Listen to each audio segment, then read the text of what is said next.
J'ai survécu à un crash d'avion n'offrant aucune chance de survie. Avez-vous déjà été le 1 sur 1 million? Si oui, quelle est votre histoire? J'ai été frappé par la foudre alors que je parlais sur une ligne fixe. C'était au début des années 90. La foudre a frappé la ligne téléphonique et a traversé le combiné jusqu'à mon oreille. Mes parents m'ont conduit aux urgences. Je ne pouvais pas parler très bien. Mon cerveau savait ce que je voulais dire, mais ma bouche ne voulait pas le dire. Je bégayais terriblement.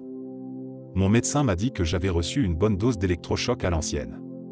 Le lendemain, mon élocution était normale, mais j'ai un terrible mal de tête dès qu'il y a un orage. J'ai mal dormi une nuit et je me suis pincé un nerf dans le cou si gravement que j'ai perdu le côté droit de mon corps, qui est resté paralysé comme s'il n'était pas là pendant des mois. Je me suis réveillé avec la pire douleur que j'ai jamais connue et je ne pouvais ni parler, ni bouger, ni faire quoi que ce soit.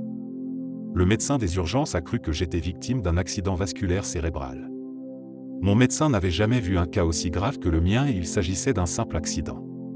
La convalescence a pris des mois, mais j'ai retrouvé l'usage de ma jambe et de ma main, avec quelques engourdissements. À part la douleur et les spasmes, je suis presque revenu à la normale. Pour mon 7e anniversaire, nous sommes allés à Disneyland.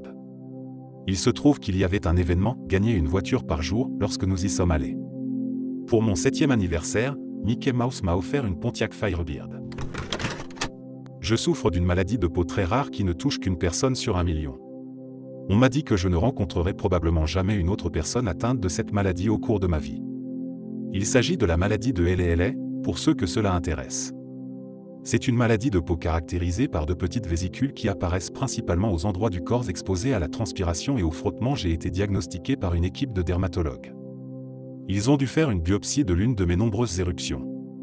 Une photo de cette éruption particulièrement horrible est actuellement publiée dans une revue médicale, c'est du moins ce que l'on m'a dit. Oui, c'est une maladie très douloureuse. Oui, je reçois des injections de stéroïdes. Je reçois également des injections de Botox pour contrôler la transpiration et prévenir certaines de mes poussées. C'est une maladie héréditaire.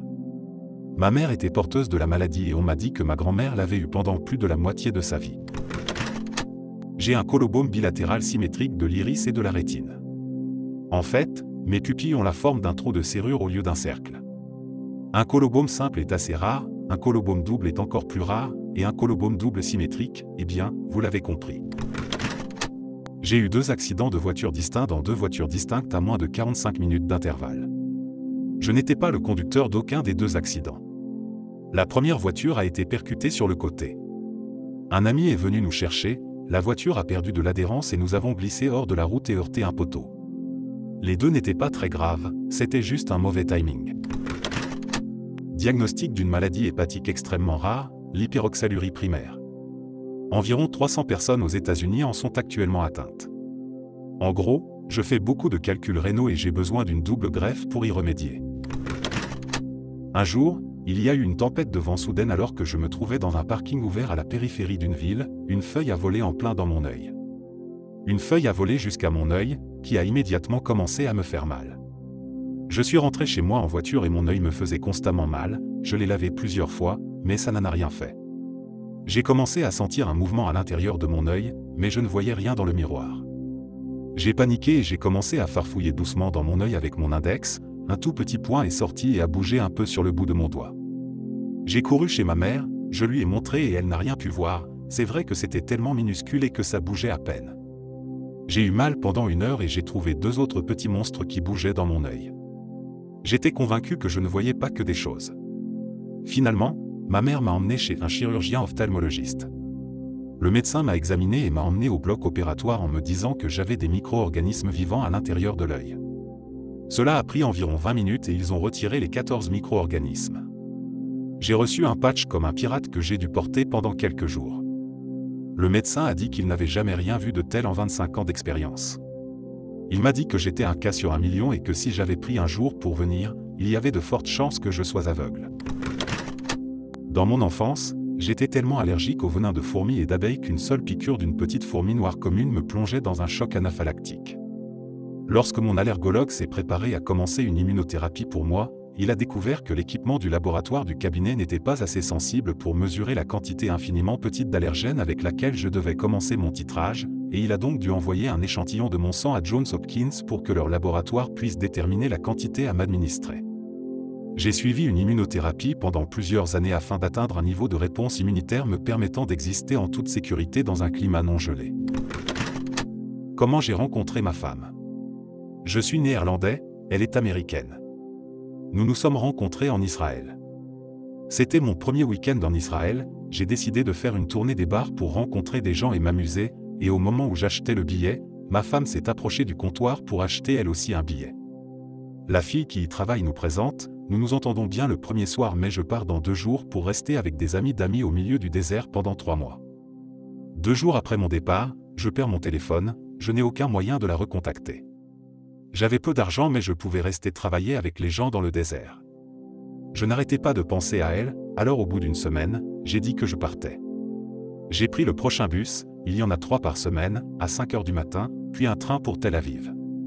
Je n'avais aucune idée de comment la trouver, où loger et très peu d'argent. J'ai envoyé un courriel à quelques auberges de jeunesse pour trouver un accord de séjour, ces emplois sont très populaires et généralement planifiés des mois à l'avance. Quand j'arrive à Tel Aviv, on me répond par courriel que je peux passer un entretien parce qu'ils ont une place, c'est déjà une chance inouïe. Juste après l'entretien et le dépôt de mes affaires, je suis retourné à la première auberge de jeunesse. Je suis retourné à la première auberge pour voir s'ils pouvaient me donner des informations, mais ils n'ont rien voulu me donner. Tel Aviv est une ville de plus d'1 demi-million d'habitants, je ne connais personne et je n'ai guère plus que les vêtements que j'ai sur le dos. Un peu d'effet, je commence à errer et à explorer la ville. Au bout de quelques heures, j'ai faim et je décide de m'offrir un restaurant. Je suis bien en dehors de la zone touristique et je trouve un endroit presque vide et plutôt bon marché. Je m'assois, commande une boisson et quelque chose à manger. Alors que je mange, j'aperçois ma femme qui passe devant le restaurant, elle me voit et je la vois. Je suis littéralement abasourdi et je me contente de sourire et de faire un signe de la main. Vous vous souvenez que j'ai perdu mon téléphone? Elle ne le savait pas et pensait que je l'ignorais, elle me salue et continue à marcher. Je jette 200 shekels, beaucoup trop, sur la table et je m'élance à sa poursuite, je lui explique et le reste appartient à l'histoire. Je suis allergique au froid, littéralement. Je fais de l'urticaire, j'enfle, je m'évanouis et je vomis. Il n'est même pas nécessaire qu'il fasse froid. En dessous de 20 degrés, sans veste, je ne peux pas le faire. Je dois avoir un stylo d'adrénaline sur moi au cas où je boirais quelque chose de trop froid ou que je ferais une réaction grave. J'étais sur Tinder et je parlais à ce gars. Il était censé me retrouver pour dîner, je lui ai envoyé un texto et il n'a pas répondu. Alors je lui ai envoyé un message sur Tinder. Je lui ai dit que je ne pouvais pas venir. Cependant, j'ai reçu un texto en retour du numéro. Ce n'était pas le gars que je pensais avoir contacté. C'était l'acteur Gérard Butler. Je pensais qu'il mentait jusqu'à ce qu'il m'appelle en FaceTime. C'est un gars sympa. Aucune idée des chiffres réels, mais je suis né avec 12 doigts. Des doigts supplémentaires identiques sur chaque main. Je n'ai plus les doigts en trop, mes parents ont choisi de les faire enlever peu après la naissance. Il y avait une vidéo du moment où tout le monde l'a appris, mais ma tante l'a perdu au fil des déménagements. Les doigts étaient fonctionnels et se seraient comportés comme s'ils faisaient partie des 10 doigts prévus. J'ai une cicatrice sur chaque petit doigt à l'endroit où ils ont été enlevés. Je possède une mini-figure Lego appelée Monsieur Gold. Cette figurine était destinée à célébrer la 10e série de figurines Lego. Ces figurines sont un peu comme des sacs à main, vous pouvez les toucher mais vous ne savez pas quelle mini-figure vous allez vraiment obtenir. Pour fêter l'événement, ils ont pensé que c'était une bonne idée de n'en produire que 5000 exemplaires. Quoi qu'il en soit, quand j'étais plus jeune et même maintenant, j'étais vraiment doué pour savoir de quelle figurine il s'agissait simplement en regardant les pièces de la figurine et en sentant ses pièces. J'aimais beaucoup les mini-figurines parce que je les trouvais vraiment cool et uniques. Je voulais vraiment Monsieur Gold et ma mère et moi l'avons cherché pendant longtemps, mais au bout d'un moment, j'ai abandonné. Un jour, alors que je me trouvais dans un magasin Lego, j'ai senti la pièce en diamant et j'ai paniqué. Trouver cette figurine était un véritable fantasme. J'ai maintenant 18 ans et je veux encore revivre la joie de quand j'ai ouvert l'emballage. Lorsque j'étais enfant, je me prélassais dans l'eau de la mer Méditerranée en Turquie. Soudain, j'ai ressenti une horrible sensation de brûlure au niveau du ventre et des jambes. J'avais l'impression d'avoir été brutalement passé au papier de verre et j'ai eu une fièvre de 40 degrés Celsius. Il s'est avéré que j'ai touché une méduse, et j'ai découvert plus tard que cela ne s'était pas produit sur cette plage depuis une dizaine d'années. Je n'ai pas eu de chance. Lorsque j'étais adolescent, je venais de commencer à travailler dans l'atelier de lubrification express du centre automobile Source local et, le premier jour, j'ai effectué une orientation rapide et ma première vidange d'huile. Le directeur s'est éloigné lorsqu'il a estimé que j'étais prêt à travailler et que la vidange s'était bien déroulée. Quelques jours plus tard, mon directeur m'a demandé de venir dans son bureau et m'a expliqué que le filtre à huile que j'avais utilisé présentait un énorme défaut. Je ne savais pas ce que c'était et il s'est avéré que le filtre était enfoncé à l'envers dans la boîte du filtre et qu'il ne permettait pas à l'huile de s'écouler, ce qui a endommagé le moteur. Ils ont dû acheter un nouveau moteur pour la personne et j'ai gardé mon emploi. Il a dit qu'il y avait une chance sur 1 million que ça se produise et c'est ce qui s'est passé lors de ma première vidange. En fait, j'ai été sans domicile fixe pendant 4 ans, entre 19 et 23 ans. Aussi stupide que cela puisse paraître, je gagnais un peu d'argent supplémentaire à l'époque en aidant dans un tournoi de Yu-Gi-Oh! C'était mon plus grand hobby quand j'étais plus jeune et c'était quelque chose dans lequel je me sentais en confiance. Je n'avais pas de passeport ni de compte en banque, donc je ne pouvais pas trouver un emploi normal au Royaume-Uni.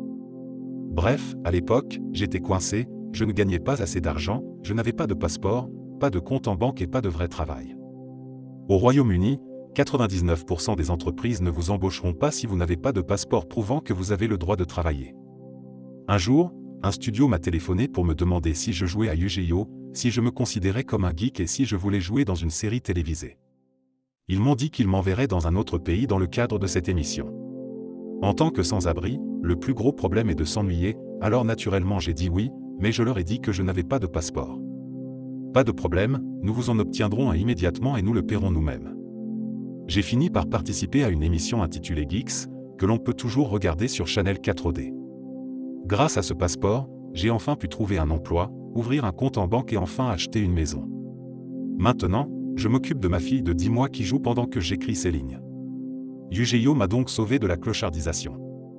Je pourrais devenir un personnage d'anime. Comment as-tu eu un téléphone?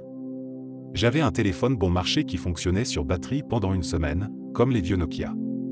J'avais l'habitude de le recharger dans la bibliothèque de mon quartier, à Peckham, à Londres. L'émission de télévision recherchait des geeks avec différents hobbies et ils ont découvert Yu-Gi-Oh! Après avoir fait une recherche sur Google, ils ont trouvé la personne qui organisait mon tournoi local et qui recommandait différents joueurs et personnes, et c'est elle qui m'a recommandé. Je ne suis pas sur des chances, mais j'ai survécu à un crash d'avion n'offrant aucune chance de survie. J'étais à bord d'un vieux pot 2, réputé pour être très sûr, lors d'une visite du désert dans l'ouest de la Chine quand j'avais environ 7 ans. L'ami de mon père qui m'hébergeait et pilotait l'avion n'a pas survécu. Je m'en suis sorti avec une commotion cérébrale et j'ai apparemment perdu connaissance pendant près d'une journée au milieu du désert, dans les débris de l'accident, à 50 km de la ville, à la lisière du désert. Les personnes qui m'ont trouvé étaient des planteurs d'arbres, ils plantent des plantes vertes dans le désert pour protéger les villes des tempêtes de sable, beaucoup de personnes vivant dans ces villes désertiques en Chine font cela. Ils m'ont trouvé en allant chercher une cargaison, et la seule raison pour laquelle ils ont regardé était qu'ils faisaient un pari sur la vitesse de cuisson de l'œuf dans le sable et qu'ils sont sortis de la route pour faire un test. Selon mon père, la théorie selon laquelle j'aurais pu survivre était que l'avion était principalement fait de tissu et de bois. Ainsi, lorsque l'avion s'est écrasé, la moitié avant s'est effondrée et a pris la majorité de l'impact. Même si j'ai été assommé, j'ai probablement été recouvert par les débris et, à l'ombre, cela m'a suffisamment refroidi pour que je puisse survivre pendant un jour ou deux. Merci d'avoir écouté jusqu'à la fin. N'hésitez pas à vous abonner et à aimer la vidéo, si vous voulez gagner une voiture la prochaine fois que vous irez à Disney. À la prochaine vidéo.